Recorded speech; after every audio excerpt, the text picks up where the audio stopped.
मेरे प्रिय मित्रों, नमस्कार फ्रेंड्स। आज मैं आप सबसे दो शानदार खबरों के बारे में बात करने जा रहा हूं। एक खबर है बाहुबली रॉकेट से संबंधित और दूसरी खबर है महिला क्रिकेट से संबंधित। और कुछ न कुछ झलक तो आपको इन दोनों खबरों की मिल ही गई होगी, लेकिन मैं अब सिविल सर्विस एग्जामिनेशन के पॉइंट ऑफ व्यू से इन पर आपसे बातें करूंगा। आज के अखबारों की बहुत इंपॉर्टेंट खबर है कि भारतीय अंतरिक्ष अनुसंधान संगठन, जिसे आप इसरो के नाम से जानते हैं, उसने देश के सबसे भारी स्वदेशी संचार उपग्रह, देखिए देश के सबसे भारी यानी कि सबसे वजनी स्वदेशी संचार उपग्रह को सफलतापूर्वक लॉन्च किया है।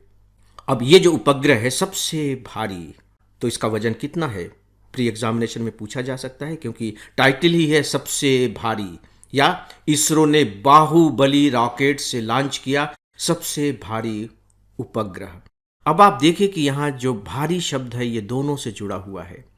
रॉकेट के लिए भी है बाहुबली रॉकेट और उपग्रह के लिए भी है सबसे भारी उपग्रह।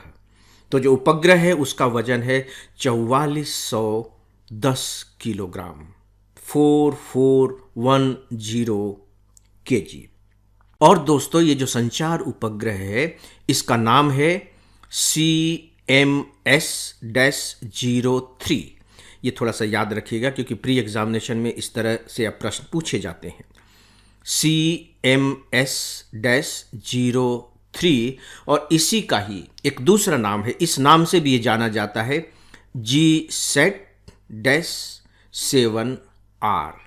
GSAT-7R इसे लॉन्च किया गया है। फ्रेंड्स, आपके लिए एक उपयोगी सूचना, हमारा फुल ऑनलाइन कोर्स है जिससे ऑप्शनल सब्जेक्ट को छोड़कर हम प्री, मेंस और इंटरव्यू तक की पूरी तैयारी कराते हैं।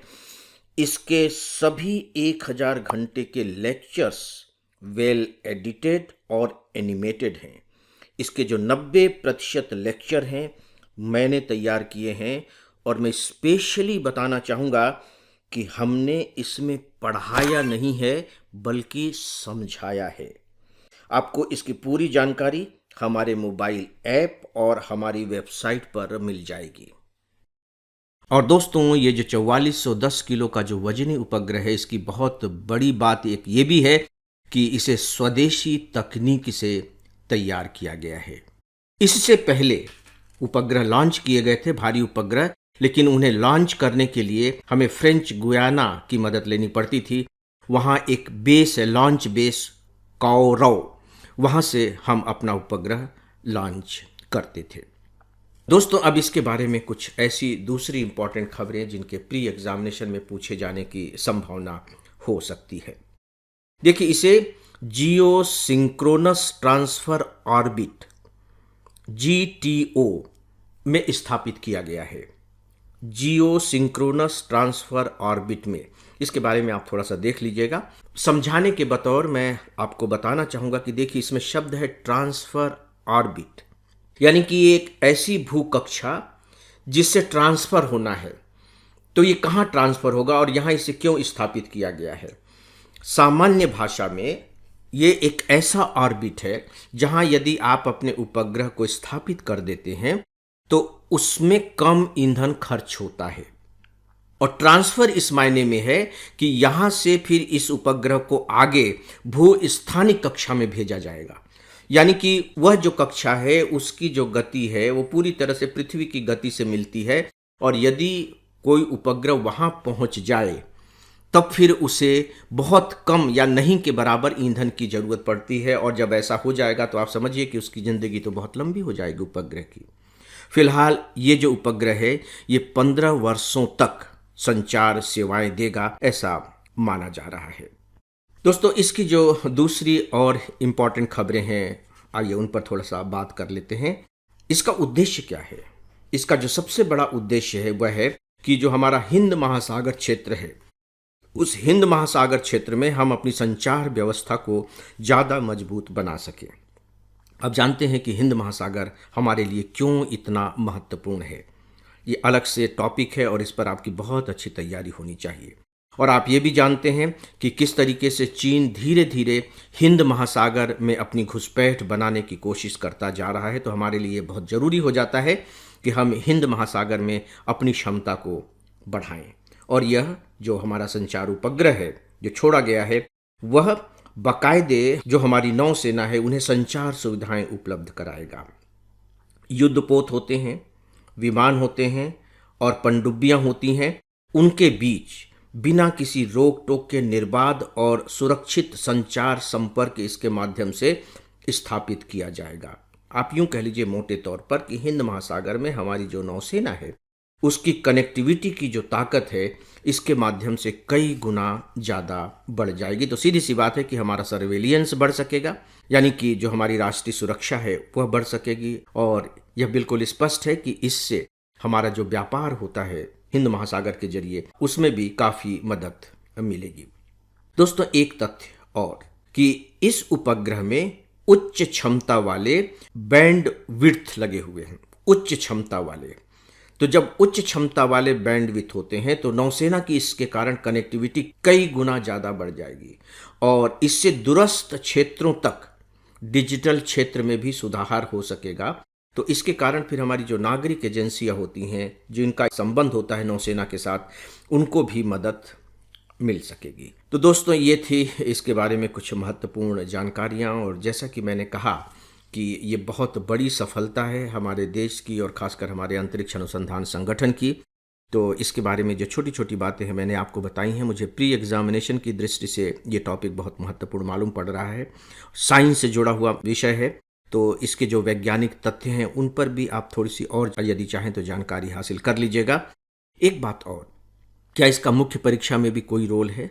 जी हाँ, इसका मुख्य परीक्षा में रोल है और वो बहुत ही थोड़ा सा रोल है। कुल मिलाकर यह कि यदि उपग्रह के क्षेत्र में भारत की उपलब्धियों पर कोई प्रश्न पूछा जाता है तो आप इसे एक प्रकार से माइलस्टोन की तरह ले सकते हैं। यानी कि हमारे बाहुबली रॉकेट ने बाहुबली उपग्रह लॉन्च किया है और ये अपने आप में बहुत बड़ी उपलब्धि निश्चित रूप से है।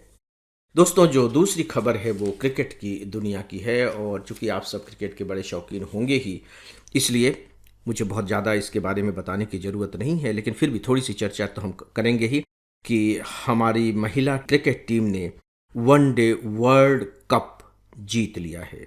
महिला वनडे वर्ल्ड कप में टीम इंडिया ने फाइनल मुकाबले में दक्षिण अफ्रीका को 52 रनों से पराजित किया है। 52 रनों से, और 52 साल के बाद 52 रनों से पराजित किया और 52 सालों के लंबे इंतजार के बाद महिला टीम वनडे वर्ल्ड चैंपियन बनी है। एक बात और, ये मैच कहाँ खेला गया था? क्या आपको ध्यान आ रहा है?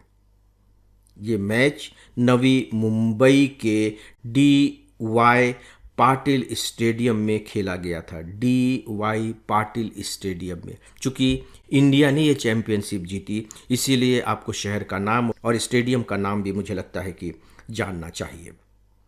हमारा पिछला रिकॉर्ड क्या रहा है? वर्ल्ड कप तो हमने पहली बार जीता है, उसके बारे में भी आइए थोड़ा सा देख लेते हैं। इससे पहले 2005 में और 2017 में हम फाइनल में पहुंचे थे। इस बार तीसरी बार फाइनल में पहुंचे, तभी तो हमने फिर फाइनल जीता। 2005 में ऑस्ट्रेलिया के हाथों हमें पराजय का मुंह देखना पड़ा था 2005 में, और 2017 में हम हारे थे इंग्लैंड से, और अब हम जीत गए हैं दक्षिण अफ्रीका से। दोस्तों, कुछ बातें थोड़ी सी और, क्योंकि अब जो प्री में क्वेश्चंस पूछे जा रहे हैं वो मेन स्ट्रीम से हट करके थोड़ी इधर उधर के तथ्य उसमें शामिल कर लिए जाते हैं। कैप्टन कौन थी? हरमनप्रीत। हरमनप्रीत इसकी कैप्टन थी। और एक बहुत ही महत्वपूर्ण बात यहाँ ये भी है, जो उपलब्धि उनके नाम दर्ज हुई है, वो ये है कि हरमनप्रीत कौर महिला वनडे विश्व कप के नॉकआउट में 331 रनों के साथ सबसे ज़्यादा रन बनाने वाली खिलाड़ी बन गई हैं। सबसे ज़्यादा रन नॉकआउट में 331 रनों के साथ। इससे पहले ये जो रिकॉर्ड था यह ऑस्ट्रेलिया की बेलिंडा क्लार्क के नाम पर था। बेलिंडा क्लार्क और उन्होंने 330 रन बनाए थे। अब आप देखिए कि किस तरीके से कपिल देव ने 1983 में विश्व कप जीता था। मैं कैप्टन की बात कर रहा हूँ। MS धोनी ने 2007 और 2011 में विश्व कप जीता। रोहित शर्मा ने 2024 में T20 विश्व कप जीता और अब हरमनप्रीत ने वनडे वर्ल्ड कप जीता है। तो इस तरह से आप कह सकते हैं कि हरमनप्रीत अब हमारे देश के जो कैप्टन रहे हैं, कपिल देव, MS धोनी और रोहित शर्मा, उनके क्लब में शामिल हो गई हैं।